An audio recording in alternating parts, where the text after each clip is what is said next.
శ్రీమాత్రే నమః. కథా సరత్సాగరము ధారావాహికలో 4వ తరంగము ప్రారంభము. ఈ 4వ తరంగంలో వరరుచి ఉపకోశ కథ, పాణిని కథ, ఉపకోశ పాతివృత్యము, ఉపకోశ సమయస్ఫూర్తి, వరరుచి వార్తికములు చేయుట, ఇంద్రదత్తుడు పరకాయ ప్రవేశము చేయుట, యోగనందుడు శకటాలని అంధకూపములో త్రోయించుట, యోగనందుని సామ్రాజ్యము మొదలగు విశేషాంశములతో సాగుతున్న కథాతరంగములను చెప్పుకుందాము. వింధ్యారణ్యమందు వరరుచి కాణభూతికి అవాంతర కథను ముగించి మరలా ప్రకృతిని అనుసరించి ఇట్లు చెప్పసాగాను. ఇట్లు వ్యాడి ఇంద్రదత్తులతో కూడా అక్కడ నివసించుచుండి క్రమముగా బాల్యమందే సకల విద్యాపారకుడనైతిని. ఒకనాడు మేము ఇంద్రోత్సవమును చూడబోయి అచ్చట ఒక కన్యను చూచినారము. ఈమె ఎవతే అని నేను అడుగగా ఉపవర్షుని కూతురు ఉపకోశ అని ఇంద్రదత్తుడు చెప్పాను. ఆమెయు చెలికత్తెల వలన నన్ను తెలుసుకుని అనురాగపూర్ణమైన దృష్టితో నన్ను చూచుచు నా మనస్సును వెంట నిడుకొని ఎట్టకేలకు ఇంటికి పోయాను. మదనబాణములకు గురి అయిన నా హృదయమున ఆ రమణీయమణిని తలుచుకున్నటచే నాకు ఆ రాత్రి నిద్రయే రాదాయను. తెల్లవారుజామున ఎట్లో కొంచెము నిద్ర రాగా స్వప్నములో ఒక దేవత తెల్లని వస్త్రమాల్యములు ధరించినట్టుది వచ్చి, పుత్ర, నీకు ఉపకోశ పూర్వము భార్య, గుణజ్ఞురాలు, నిన్నే గాని మరి ఒక పతిని కోరదు, కనుక నీవు ఈ విషయమై చింతింపవలదు. నేను సదా నీ శరీరమందు వసించియున్న సరస్వతిని, నీ వంతను చూడలేనైతిని అని చెప్పి అంతర్ధానమాయను. అంతా నేను మేలుకొని ఆ మాట నమ్ముకుని మెల్లగా పోయి నా మనోనాయక ఇంటి చంగటి ఎలమావి క్రింద కూర్చుంటిని.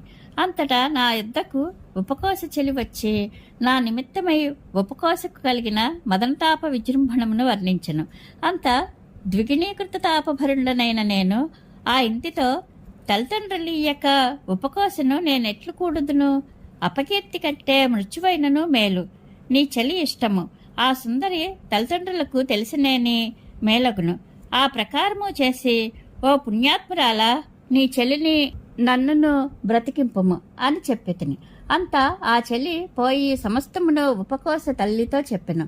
ఆమెయు తక్షణమే ఆ వృత్తాంతమును తన భర్త ఉపవర్షునికి తెలిపాను. అతడు పోయి వర్షునికి చెప్పాను. ఆయన అందులకు సంతోషించి అంగీకరించెను. వివాహము నిశ్చితము కాగానే వర్షాచార్యుల ఆజ్ఞ మీద వ్యాడి కౌశాంబికి పోయి మా అమ్మను తీసుకుని వచ్చెను. ఉపకోశను యథావిధిగా తల్లిదండ్రుల వలన పరిగ్రహించి తల్లితోనూ భార్యతోనూ అచ్చటినే సుఖముగా నివసించి ఉంటిని. కాలక్రమమున వర్షునికి శిష్య సంఘము బలమాయను. అందులో పాణిని అనువాడొకడు మహామందుడుండెను. వాడు శుష్క శుశ్రూష చేయలేక అలసిన వాడై వర్ష భార్య పంపివేయగా విద్యార్థమై హిమాలయమునకు తపస్సుకైపోయి అచ్చట తీవ్ర తపస్సు చేత చంద్రశేఖరుని మెప్పించి ఆ దేవుని వలన సర్వవిద్యాముఖమైన ఒక క్రొత్త వ్యాకరణమును పొంది వచ్చి నన్నే వాదమునకు పిలిచెను. 7 దినములు వాదించితిమి. 8వ నాడు అతనిని నేను గెలిచితిని. అంతటా ఆకాశమందుండి శంభుడు ఘోరముగా హుంకారము చేసెను. దాని చేత మా ఐంద్ర వ్యాకరణము భూలోకంలో నష్టపోయాను. మేమందరము పాణినికి ఓడి మూఢులమైతిమి. అంతా నేను మిక్కిలి వగచి కుటుంబ భరణమునకై నా ధనమును హిరణ్యగుప్తులను వర్తకం చేతనిచ్చి ఆ విషయము ఉపకోశకు తెలియజేసి శంకర్ని గూర్చి నిరాహారముగా తపస్సు చేయుటకై హిమాలయమునకు ఏగితిని. ఉపకోశయు నా మేలునే కోరినదై ప్రతిదినము గంగా స్నానమును వ్రతములు చేయుచు ఇంట నుండెను. ఒకనొకప్పుడు వసంత ఋతువులో ఉపకోశ పాండుక్షామ మనోహరాంగి అయి విద్యచంద్రరేఖ వలె లోకలోచనములెల్లా తనయందే పడ స్నానార్థమై గంగకు పోవచుండగా ఆ యువతిని వరుసగా రాజపురోహితుడును కొత్వాలును కుమారమంత్రియు చూచి తక్షణమే మదనబాణములకు గురి అయ్యిరి. ఆ దినము ఉపకోశ స్నానములో చాలాసేపు గడపెను. సాయంకాలమందు ఇంటికి వచ్చుచుండగా నా ప్రియను కుమార సచివుడు బలిమి వెయ్యి పట్టుకొనెను. ప్రతిభావంతురాలు ఉపకోశ వానికిట్లనియే, చెలువుడా, ఇది నీకెంత ఇష్టమో నాకును అంత ఇష్టము. అయినను నేను కులస్త్రీని. నా భర్త దేశాంతరము పోయిన్నాడు. నేను ఈ రీతిని ఎట్లుందును? ఎవరైనను మనలను చూతురు. అంతటా మనకిద్దరుకును తలవంపులగును. కనుక పురజనులందరూ వసంతోత్సవ పరవశులై ఉండగా నీవు రాత్రి తొలిజామున మా ఇంటికి రా. ఇట్లు చెప్పగా వాడు అంగీకరించి నా ప్రియను విడిచిపెట్టెను. మరి 2 అడుగులు పోగానే రాజపురోహితుడు అడ్డుపడి పట్టుకొనెను. వానికిని ఆ ప్రకారమే ఆ రాత్రియే 2వ జామున సంకేతమేర్పరచి తప్పించుకుని దిగులుతో పోవుచుండగా కొత్వాలు వచ్చి నిరోధించెను. వానికి 3వ జాము సంకేతమేర్పరిచి వాని నుండి తప్పించుకొని గడగడ వణుకుచో ఇల్లు చేరి ఉపకోశ చేయవలసిన ఏర్పాట్లెల్లా స్పష్టముగా తన చెలియలకు తెలియజేసెను. పతి దేశాంతరము పోయిన కులస్త్రీకి అందగత్తెల మీద కన్ను వేయిచు పాపుల చూపులకు గురియుట కంటే మరణము మేలు అని తలచి నన్ను ధ్యానించుచు తన సౌందర్యమునకు కుందుచు ఆ రాత్రి నిరాహారముగా గడిపెను. ఆ దినము ప్రాతకాలమందు నా ప్రేయసి బ్రాహ్మణ పూజార్థము కొంచెము ద్రవ్యం అడిగి తెమ్మని ఒక చేడియను హిరణ్యగుప్తుని వద్దకు పంపిండెను. వాడును వచ్చి నా ప్రియతో ఏకాంతములో నీ మీద నాకు మనసున్నది, నా కోరిక తీర్పుము, నీ భర్త నా యొద్ద ఇల్లడయించిన ధనమును ఇచ్చెదను అనెను. ఆ మాట విని ఆ పతివ్రత తన భర్త అతని యొద్ద ధనముంచినందులకు సాక్షులు లేమి ఎరింగి వైశ్యుడు పాపహృదయుడగుటయు చూచి కోపమును దుఃఖమును పెనగొన వానికిని ఆ రాత్రియే 4వ జాము సంకేతమేర్పరిచి పంపివేయచెను. తరువాత ఉపకోశ చేడల చేత విస్తారము కాటుకు తెప్పించి దానినంతయు నూనెలో రంగరించి కస్తూరికాది పరిమళములు చేర్చి ఆ కాటుక నూనెను ఒక గోనెలో నిండించి పెట్టెను. 4 గోచులు చింపించి ఆ గోనెలో ముంచి చిక్కగా ఆ కాటుకతో తడిపించి ఉంపించెను. భోషాణమొకటి ఖాళీ చేసి వెలుపల గడియ వైచి ఉంచెను. అంతటా ఆ వసంతోత్సవ దినమందు మనోహర వేషము ధరించి రాత్రి మొదటి జామున కుమార సచివుడు అరుదించెను. రహస్యంగా వచ్చి ప్రవేశించిన అతనితో ఉపకోశ నీవు స్నానము చేసినన్నే గాని నిన్ను నేను ముట్టుకొనను, లోపలికి పోయి స్నానము కానిమ్ము అనెను.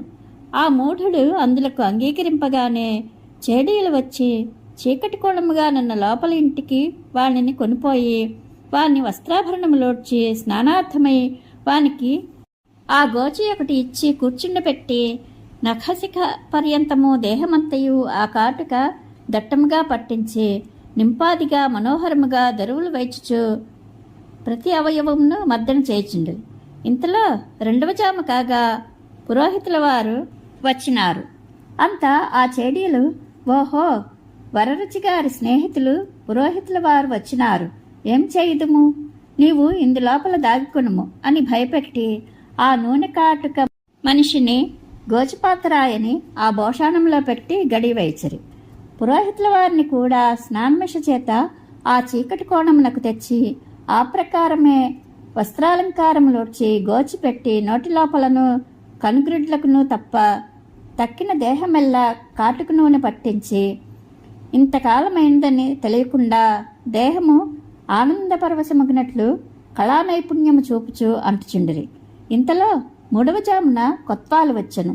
అతను రాకకు భయపడినట్లు నటించి పురోహితుల వారిని అడలగొట్టి కుమార సచివుల వారికి సహవాసార్థమై ఆ భోషాణంలోనికి త్రోసివేయిచి గడియవైచిరి. కొత్వాలు గారిని కూడా ఆ ప్రకారమే నూనె కాటుక గోచిపాత్రాయన వారిని గావించి కాటుక మర్దినముల చేతను దరువుల తాళముల చేతను ఒక జాము గడిపి వర్తకుడు రాగానే అతడు చూచినని భయపెట్టి భోషాణములో పెట్టి గడియవేచిరి. ఆ ముగ్గురిను ముందు తమకు రాబోవు అంధతా మిశ్ర నరక నివాసమును ఇప్పుడే అలవాటు చేసుకుంటున్నారో అన్న భోషాణములో ఒకరికొకరు తగుల్చుండియో క్రిక్రు మనరు కదా. అంతటా దీపం వెలిగించి ఆ చోటికి వర్తకుని కొనివచ్చి ఉపకోశ నా భర్త నీ యొద్ద నుంచిన ధనమును ఇమ్మని అడిగాను. అందునకు ఆ మోసగాడు నలువైపులా చూచి ఎవ్వరూ లేరు కదా అని నిశ్చయించుకొని చెప్పితిని కదా, నీ భర్త నా వద్ద నుంచిన ధనమును ఈయనే ఇచ్చెదను అనెను. ఉపకోశ వాని మాటను భోషాణమునకు వినిపించుచు ఓ దేవతలారా, హిరణ్యగుప్తుని మాట విన్నారు కదా అని పలికి దీపమార్పి చేడీల చేత ఇతరులకు జరిగిన మర్యాద అతనికి కూడా చేయించెను. వారును వానిని తెల్లవారు వరకు అద్భుతంగా అభ్యంగ సేవ చేసి తెల్లవారినది, ఇక పోవోయి అని నెట్టిరి. వాడు పోక తటపటాయింపగా అర్ధచంద్ర ప్రయోగముచే వీధిలోనికి వెడలద్రోసి తలుపు వేయించుకొనిరి. గోచి మాత్రమే వస్త్రము, దేహమెల్లా కాటుక, అడుగడుగునకు కుక్కలు మీదపడి కరుచుచు ఎటువైపునకు కదలనీయక ఆటంకపరచుట. ఈ స్థితిలో హిరణ్యగుప్తుడు ఎట్లో మానవుతో కాదు కాని ప్రాణముతో మాత్రము ఇల్లు చేరెను. అంతటా వాని పరిచారకులు వడలెల్లా రుద్ది మసి తుడిచి స్నానము చేయించుచుండగా హిరణ్యగుప్తుడు వారిని సైతము కన్నెత్తి చూడలేక వంచిన మొగము ఎత్తుకయే ఉండెను. తప్పు పని యొక్క పర్యవసానము దుస్సహము గదా. ఉపకోశ ఒక చేడీను వెంట పిలుచుకొని పెద్దలతో చెప్పకయే ఆ ప్రాతకాలమందు నందమహారాజు ఆస్థానమునకు పోయి అచ్చట రాజుతో స్వయంగా వర్తకుడు హిరణ్యగుప్తుడు తన యొద్ద నా భర్త ఇల్లిడ పెట్టిపోయిన ధనమును అపహరింపదలిచినాడు అని ఫిర్యాదు చేశాను. అంతా రాజు హిరణ్యగుప్తుని పిలిపించి అడిగాను. అతడు, ఓ ప్రభు, ఈమె సొమ్మేమియూ నా యొద్ద లేదు అనెను. దేవా, నాకు సాక్షులున్నారు. నా భర్త దేశాంతరము పోవునప్పుడు మా గృహదేవతలను భోషాణంలో ఉంచిపోయినాడు. ఆ దేవతల ఎదుట ఇతడు స్వయముగా నా ధనమును ఒప్పుకొని ఉన్నాడు. ఆ భోషాణమును ఇక్కడికి తెప్పించి దేవతలను నీవే స్వయముగా అడుగుము అని ఉపకోశ చెప్పుకొనెను. ఆ మాట విని ఆశ్చర్యపడి రాజు ఆ భోషాణమును కొనిరమ్మని భటులను ఆజ్ఞాపించెను. క్షణములో పెక్కుమంది మనుష్యులు దానిని మోచి తెచ్చి ఆస్థానంలో నుంచిరి. అంతా ఉపకోశ ఇట్లనియే, దేవతలారా, ఈ వర్తకుడు ఏమి ఒప్పుకున్నాడో దానిని సత్యముగా చెప్పుడు. మీరు ఇంటికి పోవచ్చును. సత్యము చెప్పరేని మిమ్ములను కాల్చేయన వేయిచేదను. సభలో భోషాణపు మూత తీసి మిమ్ము బయటనైనా ధర్మెదను. ఆ మాట విని గుండెల తల్లడిల్లగా భోషాణంలోని పురోహితాది దేవతలు, సత్యము సత్యము, మా ఎదుట ఈ వర్తకుడు ఈమె ధనమును ఒప్పుకొన్నాడు అనిరి. అంతటా వర్తకుడు ఉత్తరమేమీ చెప్పలేక సర్వమును ఒప్పుకొనెను. రాజు అతి కుతూహలము చేత ఉపకోశను వేడుకొని భోషాణమును తెరిపించెను. ఆ ముగ్గురును చీకటి రాసుల వల్లే భోషాణము నుండి బయలువెడలిరి. వారిని రాజును మంత్రులను మిక్కిలి కష్టము మీద తెలుసుకొనిరి. వారిని చూచి సభలో అందరూ గొల్లుమని నవ్వుచుండగా రాజుచే ప్రార్థితయ్యై మహాపతివ్రత ఉపకోశ ఆ నిర్భాగ్యుల యొక్క అవినయమును తెలియపరచెను. పతివ్రతలైన కులస్త్రీల చరిత్రము ఊహింపనలవి కాదు అని సభాసదులందరూ ఉపకోశను గౌరవించిరి. నందమహారాజు ఆ పరదారా కాముకులనందరూ వారి సర్వధనమును హరించి దేశము వెడలగొట్టెను. దురాచారము వలన ఎవరికి కీడు కలగదు. రాజు ఉపకోశను తనకు చెల్లెలిగా పేర్కొని ప్రీతితో ఆమెకు బహుధనమిచ్చి సత్కరించి ఇంటికి పంపెను. వర్షోపవర్షులు ఆ వృత్తాంతమెరిగి ఆ పతివ్రతను గౌరవించిరి. నగరములో అందరూ ఆశ్చర్యానందములలో మునిగిరి. ఈ లోపల నేను మంచుకొండలో తీవ్ర తపస్సు చేత వరదని పార్వతీపతిని ఆరాధించి తిని ఆ దేవుడు నాకు ఆ పాణినీయ శాస్త్రమునే అనుగ్రహించెను. అతని ఇచ్ఛానుగ్రహము చేతనే నేనును దానిని పూర్తి చేసి తిని. అంతా నేను మార్గాయాసమేమియూ లేక ఇందుకళాధరుని ప్రసాదామృతలహరి యందు ఓలలాడుచు వచ్చి ఇల్లు చేరి తల్లికిని గురువులకును పాదప్రణామంబు చేసి ఉపకోశ యొక్క ఆ మహాద్భుత వృత్తాంతమును వింటిని. అందుచే నాకు ఆనందాశ్చర్యములను ప్రియయందలి సహజానురాగమును మితిలేని వాయను. వర్షోపాధ్యాయుల వారు నా వలన ఆ కృత వ్యాకరణమును వినగోరిరి. కుమారస్వామియే ఆయనకు దానిని వెల్లడి చేసెను. పిమ్మట వాడి ఇంద్రదత్తులు గురుదక్షిణార్థము విన్నవింపగా ఉపాధ్యాయుల వారు 1,000,000 వరహాలు అడిగిరి. గురువాక్యమునకు అంగీకరించి వారు నాతో ఇట్లనిరి, మిత్రమా, రమ్ము, నందుని గురుదక్షిణ యాచింతము. మరి ఎక్కడనూ మనకు అంత బంగారము దొరకదు. అతనికి 99 కోట్ల ధనము కలదు కదా. అతడు ఉపకోశను తనకు ధర్మభగినిగా పలికి ఉన్నాడు కదా. కనుక నీవు అతనికి బావమర్దివి. నీ మూలముగా మనకు కావలసిన ధనము దొరుకును. అట్లే నిశ్చయించుకుని మేము సబ్రహ్మచారులము ముగ్గురమును అయోధ్యాపురం నందలి నందకటకమునకు పోయితిమి.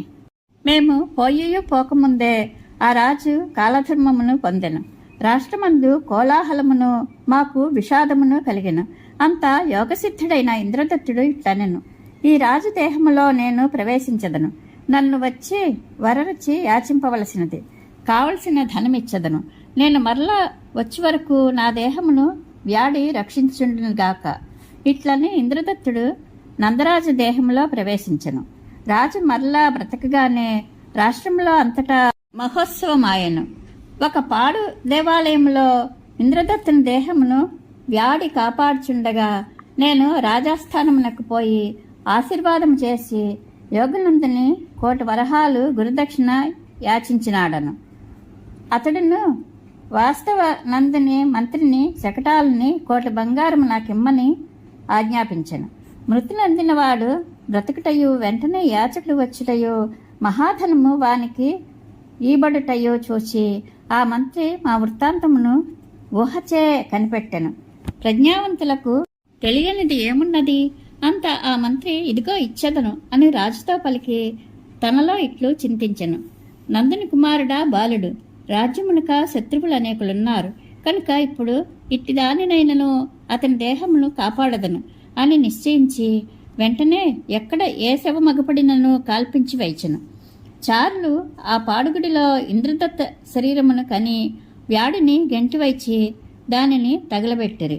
ఈ లోపల 1,000 వరాలు ఇంకా ఇచ్చితివా లేదా అని త్వరపెట్టుచున్న యోగనందునితో శకటాలుడు: దేవా, పరిజనులందరూ ఉత్సవంలో వడలెరుగుక ఉన్నారు. క్షణము నిరీక్షింపము, ఈ బ్రాహ్మణునికి ధనము ఇప్పించదను అనెను. ఇంతలో వ్యాడి వచ్చి యోగనందుని ఎదుట: దేవా, రక్షింపుము రక్షింపుము, నీ అభ్యుదయములో రాజభటులు యోగస్థితుడైన యోగ బ్రాహ్మణుని అనాథ శవమని బలాత్కారము చేసి దహించి వేచినారు అని మొరపెట్టెను. ఆ మాట చెవిన పడగానే దుఃఖము చేత యోగనందునికి చెప్పరాని అవస్థాంతరమొకటి కలిగెను. దేహదాహము చేత ఆ శరీరములో ఇంద్రదత్తుడు స్థిరుడు కాగా మహామతి శకటాలుడు నాకు 1,000 బంగారమును ఇచ్చివేచెను. అంతటా యోగనందుడు ఏకాంతంలో వ్యాడితో దుఃఖించుచు ఇట్లనేను: అన్నా, శాశ్వతమైనను ఈ స్త్రీ నాకేలా బ్రాహ్మణ జన్మమెత్తియు శూద్రుడనైతిని. అది విని వ్యాడి అతనిని సమయోచితములు పలికి ఓరడించి: తమ్ముడా, శకటాలుడు నిన్ను కనిపెట్టినాడు కనుక ప్రకృతమును ఆలోచింపుము. ఇతడు మహామంత్రి, సులువుగా నిన్ను త్వరలోనే నాశనము చేసి పూర్వనందుని కుమారుని చంద్రగుప్తుని రాజును చేయును కనుక వరరుచిని ప్రధానమంత్రిని చేసి కొనుము.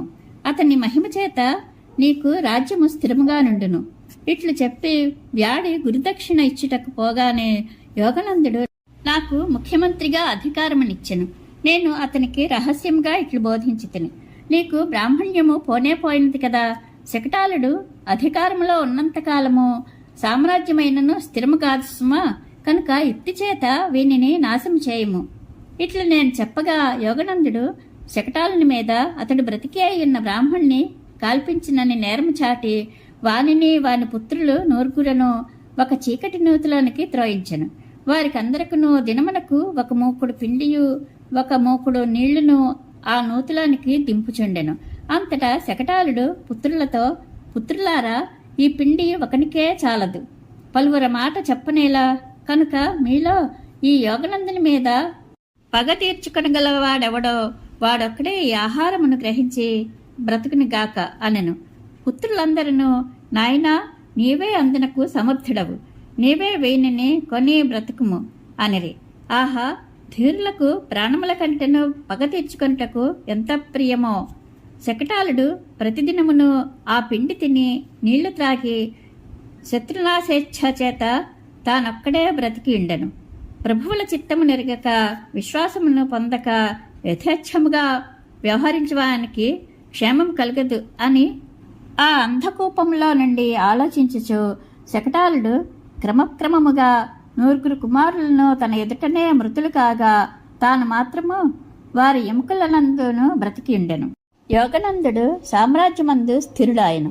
ఈ లోపల వ్యాడి గురుదక్షిణ ఇచ్చి వచ్చి యోగనందుని: నీకు రాజ్యము చిరకాలము ఉండునుగాక అని ఆశీర్వదించి తపస్సునకు పోయెదను అనెను. యోగనందుడు కన్నీళ్లు కంఠములో అణుచుకొని: అన్నా, నీవు పోవలదు, నా రాజ్యంలో సుఖముగా యథేచ్ఛ భోగములు అనుభవించుచూ ఉండుము అని వేడుకొనెను. అందునకు వ్యాడి, రాజ్యమును శరీరమును క్షణభంగురములు, ఎట్టి అసారములయందు బుద్ధిమంతుడు అభిమానముంచిన లక్ష్మి ఎండమావి వంటిది, ప్రాజ్ఞులను మోహపెట్టజాలదు అని తపస్సునకే పోయెను. అటు పిమ్మట యోగనందుడు తన రాజధాని అయిన పాటలీపుత్రమునకు సకల సైన్యములతోనూ నాతోనూ భోగార్థమైపోయెను. అచ్చట ఉపకోశ నాకు సకలోపచారములు చేయుచుండా మంత్రి అధికారమును చెల్లించుచు మా తల్లితోనూ పెద్దలతోనూ అఖండ ఐశ్వర్యములో చిరకాలము సుఖముగా నుంటిని. నాకు దినదినమును గంగాభవ అని నా తపస్సునకు ప్రసన్నురాలై విస్తారము బంగారమిచ్చుచుండెను. సరస్వతి నా దేహములో సాక్షాత్తుగా నివసించి నాకు కార్యాలోచనను ఎప్పటికప్పుడు చెప్పుచుండెను. ఇది కథాసాగరములోని 4వ తరంగము సంపూర్ణము. పార్వతీ సమేత పరమేశ్వరానుగ్రహ ప్రాప్తిరస్తు. శుభం భూయాత్.